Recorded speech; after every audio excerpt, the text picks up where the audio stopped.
How do you subtly duck with people? When my dad was a mechanic, people would come in and describe a noise their car is making. It's kind of going screech. My dad would close his eyes and make them repeat the noise over and over while listening intently, saying, "Keep it up. I think I almost got it." Until they're basically out of breath from all this weird-sounding gibberish coming out of their mouths. Imagine other professions trying to do this. "My God, what's wrong with the engine? We have to get this plane off the ground." Well, it kind of... Yeah, spit it out. Well, it kind of sort of goes like...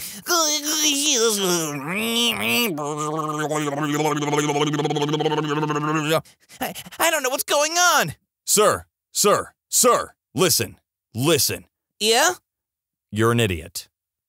I used to have CCTV monitors in my office at a pretty large store, so I would call different departments and hang up right before they picked up the phone and call them back as soon as they turned around. After a few tries, they would stand and wait for the phone to ring again, but I'd wait until the exact second they turned around. Nobody ever found out who it was. Easily the best entertainment ever. When someone sneezes, I tell them to shut up, and they almost always reply, "Thank you," because they are so used to other people saying, "Bless you." Hi, narrator here. I know it's so short, but it's just the idea of this is so funny. Just, shut up. Thank you. Or I wonder what if it got even like more aggressive, just like, achoo! Shut up! Thank you. I work in pathology, and I spend most of my day dictating into a microphone. I keep myself entertained by messing with the ladies in transcription in a myriad of ways. One thing I like to do is pick a random word and slightly mispronounce it all day just to mess with their heads. One time, we received a tube of chapstick, a small tube of toothpaste, and a bottle of skin lotion that the ER had taken out of someone's backside, not sure if they were a little freaky or just mentally ill. After I dictated that case and described the items, I went to the gift shop and bought the same items and then left them on their desk with a note that said, "No need for these to go to waste." They were confused but had used the hand lotion. By the time they listened to the dictation, I could hear them shout from down the hall. Also, since I recite a lot of case numbers, anytime a number happens to have 666 in it, I will immediately say, "Mark of the Beast!" and use my phone to play an evil laugh and sounds from hell. On Halloween, I taught myself how to say a couple of sentences backward and then recorded it and played it backwards into the microphone. That one freaked them out a bit. If there is ever a really good joke on Reddit jokes, I will end my dictation for the day by telling the joke to them. I also like to do prank calls. I'm the peanut butter jelly guy. When I'm on a waiting list at a restaurant, I always put the name down as Parpar. About half the people kind of hesitate or look at you weird. Play it straight and just spell it out if that happens. When you're called over the loudspeaker, it sounds like they're stuttering, "Parpar, party of four?" You can also do weird funny names that are just barely believable. Yes, people, obviously not every restaurant says party. Use another name for those. As far as the loudspeaker goes, I mainly use this at a very busy breakfast joint on the weekends. They have outdoor waiting and therefore announce names. It will work for any type of calling out names. I have a pretty good memory when it comes to stories that my friends have told me, so I like to retell their own story to them a year or two later, now starring myself, and see how long it takes for them to catch on. They start off with a look of, "Oh man, I could tell some of the story as soon as he ends this." Then it turns into a look of, "Wait, that's my freaking story!" A buddy of mine will randomly wish me happy birthday on Facebook when it's not my birthday. So then a bunch of other people wish me a happy birthday and I have to explain it's not my birthday. This ducker does it every year. A couple of weeks ago, he posted on my wall, "Congratulations, man! I knew you'd land that opportunity! So proud of you!" That, followed by a couple dozen people asking me what had I accomplished. I had someone whose birthday was a day before mine. At 11:45 p.m., as we ate dinner, I pointed out it was his birthday, and without question, the staff did the song, dance, and clap. At 12:01 a.m., he then told them it was my birthday. The server demanded ID. Then I got a very, very unenergetic song, dance and clap. I swear, even the cake looked slump. Best proof I ever had that servers hate that crap. Make up a hobby or skill for your friend. Over a period of weeks or months, nonchalantly describe your friend's aptitude at this skill to your common friends or colleagues. If you pick something general enough, your friend will encounter lots of questions and it might snowball. Examples: Dan is a very good artist. He painted this for me. Show them a picture of some art someone else painted. Did you hear Dan won an award for his artistic skills? Dan is actually a really good singer. He sung in that state championships last summer. Did you know Margaret fixes watches? Bonus points if you pick someone you only vaguely know. Then you can deny starting the rumor and blame someone that knows him even better. In public places like malls or grocery stores, I nonchalantly thank random people. I say, "Hey, I saw what you did back there, and I just want to say thanks. That was great." Most people don't appreciate little things like that anymore, but I do. Then walk away. Bonus points if you pat them on the back. I knew a friend that did this once because he lost a bet and went, "I just want to thank you," and awkwardly handed him $5 and walked away. Use a fake name when ordering food for delivery. Use a different name each time, but always use the same number. After a while of doing this, they get a huge list of names after putting your phone number in whatever system they use. Pay cash each time. You can hear them hesitate for a moment as they try to figure out why there are so many names with different last names as well. Usually they'll ask if you're the person that's the most recent on their list. Always say no and give them a brand new name. I also like to use names that sound weird in a fake kind of way but aren't super obvious. Chester Elegante, as an example. At the Varsity Chicken Wings joint nearby Syracuse U, would enter name as Icarus for the announcement, "Icarus, your wings are ready." I used to work in a call center a few years ago. We had to take customers' details and I'd always repeat back to them to make sure they were correct. While doing this though, I'd duck with them by saying things like, "Oh, is that K for knife? P for pterodactyl? Yeah?" Good old silent letters.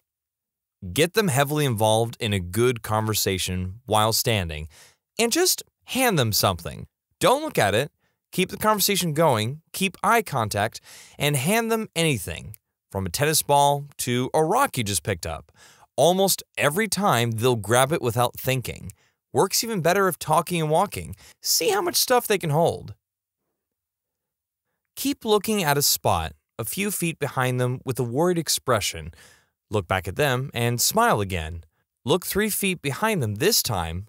Look a little more scared. Repeat and escalate until they get really uncomfortable and look behind them. It works even though they know you're messing with them.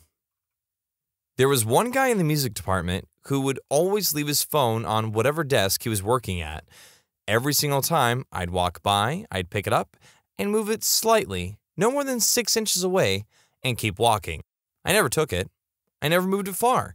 I did this several times a day for several months. Then I stopped. I walked by and instinctively he went to put it back and missed. The look of shock on his face made my life.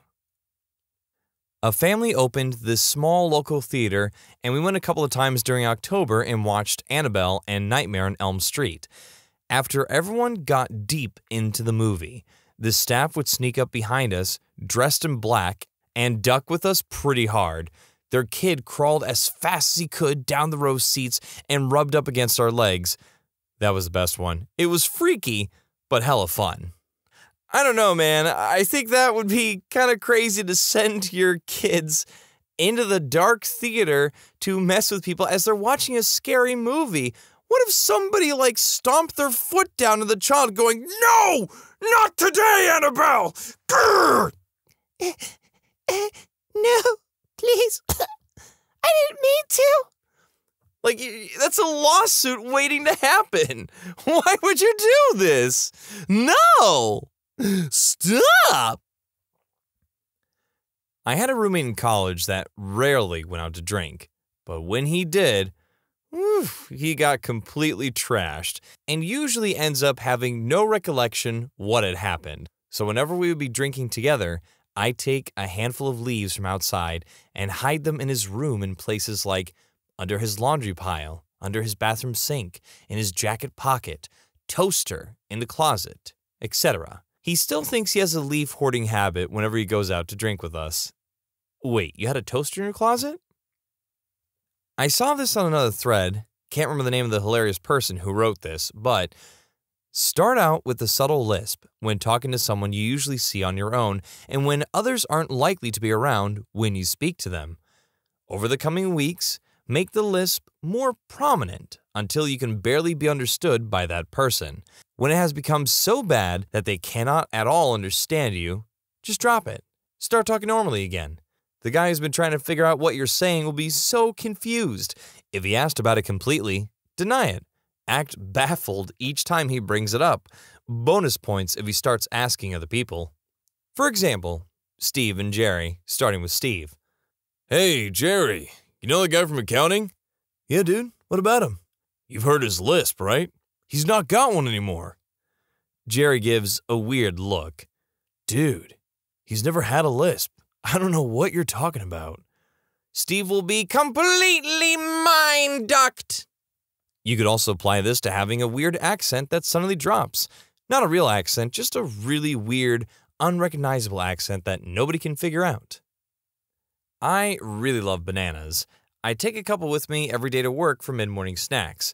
I decided to make it a habit of taking a break every time I was eating one to stroll over to a coworker's desk, chat with her while eating, and throw the peel into her garbage bin before walking back to my desk.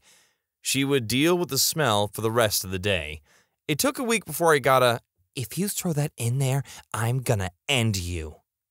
I mean, dude, I don't know, I might feel the same. I have a very sensitive nose, and if you're coming over and just like dumping your crap into my garbage can that I have to work next to for the whole day and be like, no, that is not a funny prank. That is a disaster. Please don't do this. Please, just no. If you're in a group of people, all of you line up along both sides of an exit. When someone walks out, everyone start clapping and cheering for the person. Some friends and I did this on the subway metro in Singapore while waiting for a train. Some of the reactions are priceless.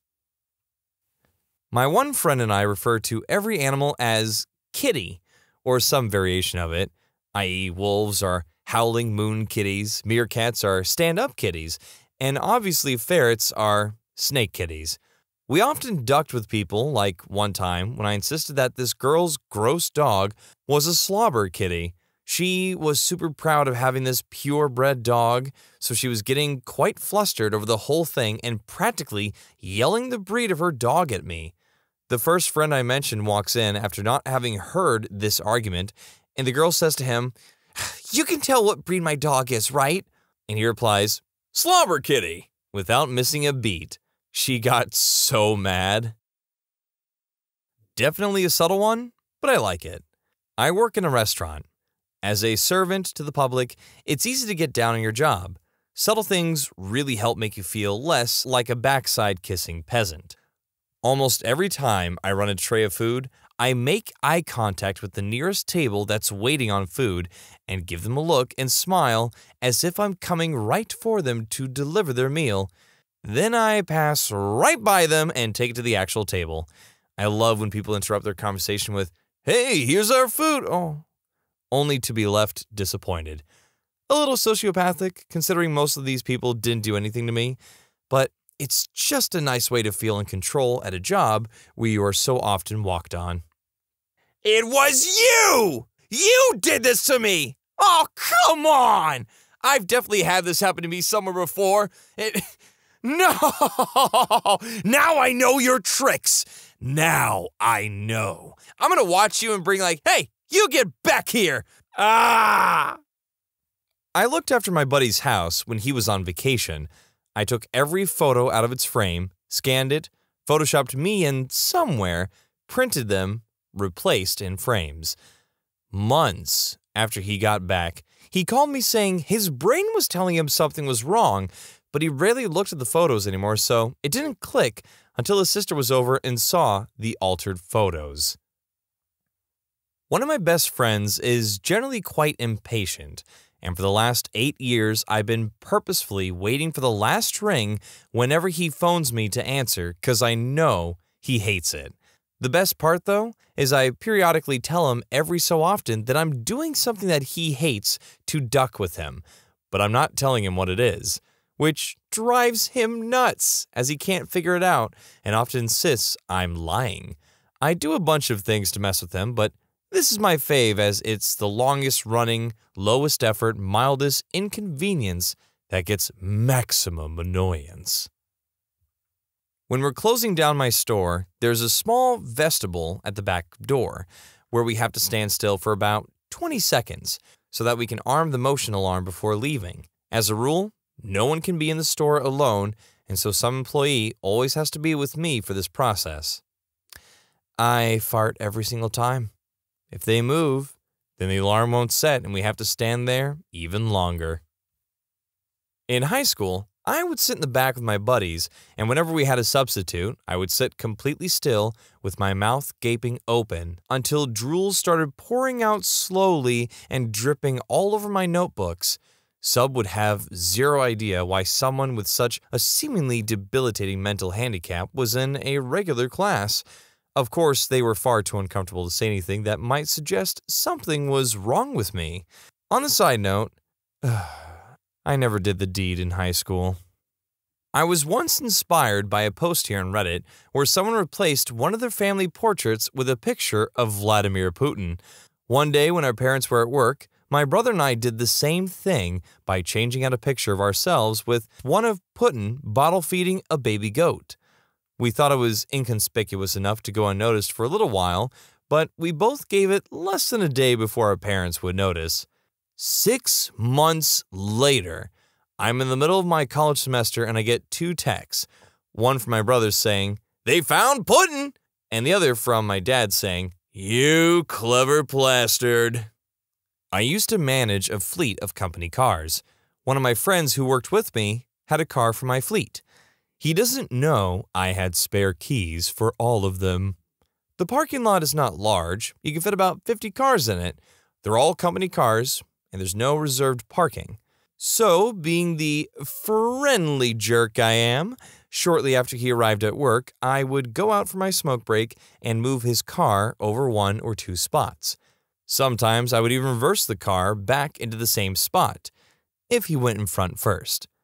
I shuffled his car around the parking lot every 3rd day for about 4 months straight, but never too far from his initial spot. One day after work, we were at the pub getting a pint. He says to me, "Man, I'm so tired when I get to work. Sometimes I can't even remember where I parked my car." It's been almost 2 years to this day. I still move his car, but I've reduced the frequency to about once a week.